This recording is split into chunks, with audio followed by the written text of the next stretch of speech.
Well, as Jim said, my name is Ronna Jordan. I am from the United States of America. I am the president and founder of Houses with Hope, and I've been doing mission work in Kenya for now over 20 years. And I'll be sharing a little bit more about that journey. And I met a man by the name of Dr. John Morgan about 10 years ago. We became friends. He became a pastor, built really a mega church, or led in the building of that. And then he began to travel around the world and study poverty. And he came up with, using biblical principles, 3 things that can lift people out of poverty and create wealth. So that's what I'm going to be sharing today. And we have formed a partnership. People Prosper International has a goal of, by 2030, to help lift 1 million people around the world out of poverty using these very simple principles. And about a year ago, he and I began to talk about a role that I might play in that, because I saw a need particularly for women. Because women around the world are very much oppressed. They are very much, make up the vast majority, them and their children, of people in poverty. So I have recently started Women's Global Impact, and we have a goal to help lift 1 million women out of poverty, and that is beginning in Kenya. So we're very excited about the whole thing really launching from here. Now, before I get started, let me just say one thing. If I were you, I would hitch my wagon, as we say in America, to African Transition Hub. These guys are going places. I would drag my friends here and go through that training. These guys are sharp, and they can really, really help you. I'm very impressed. And again, if I were you, and for $48, that's the best investment that you could ever make. We're going to be talking about 3 very, very simple principles. I'm not saying they're easy to implement, but anyone, anywhere, can grab a hold of them. And if they do, they will succeed. If you will grab hold of it, and if you will do it. Now, I am looking at a very, very intelligent group of people here today.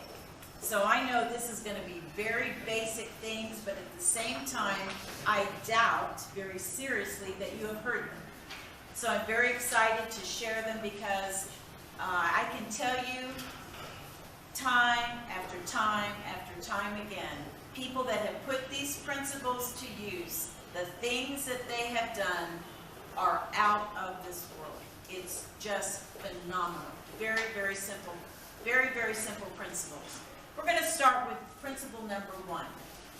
And by the way, these principles are biblical principles from the Judeo-Christian ethic, but they apply to anyone. And we have had many, many Muslims who have taken this training, and they have gone on to do incredible things and start incredible businesses. So even though we are taking this from the Bible and using biblical principles, this is for everyone. This is for everyone. Law number 1, create. Create. What does create mean?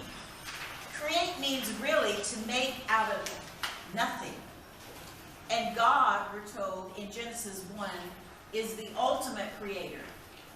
In 7 days, he actually spoke into existence everything.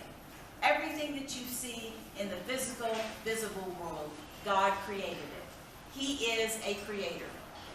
Now, he created us, the Bible tells us, in his image. We are a likeness of him. We are a representation of him versus people in the animal kingdom. We are then made in the image of him, which means what?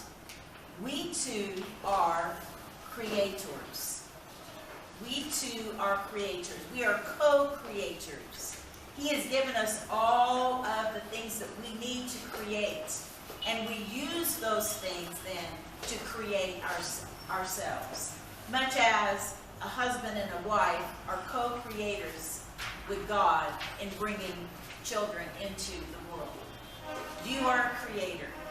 You might not think of yourself that way when you walked into this room today, but I want you to start thinking of yourself again, as we have been told. It begins with the mind. It begins with a change of thinking. Begin to think of yourself as a creator. And some people think creating is, oh, that's just art. I'm not an artist. I don't know how to paint. I can't create art. That's one very small facet. And you create every day. You create solutions to problems. When you're in a classroom and your teacher says, your professor says to you, I want you to write an essay on X, Y, and Z, what do? You create an essay.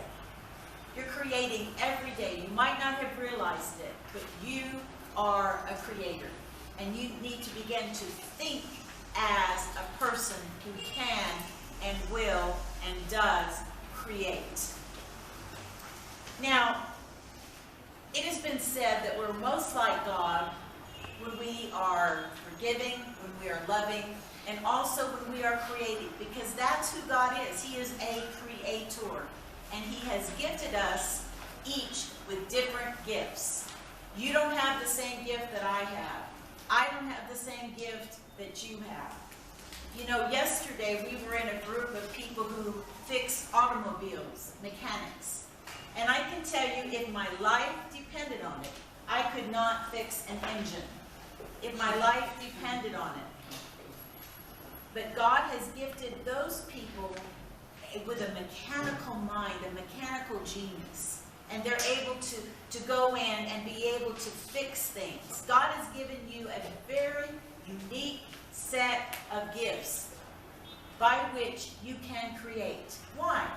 Why did He do that? Why did He do that? Because number one, He wants you to have abundant life. And you have an abundant life when you are productive, when you are creative, when you are doing things that not only help you, but help society. He created you to also use the gifts that you have, what? To help other people.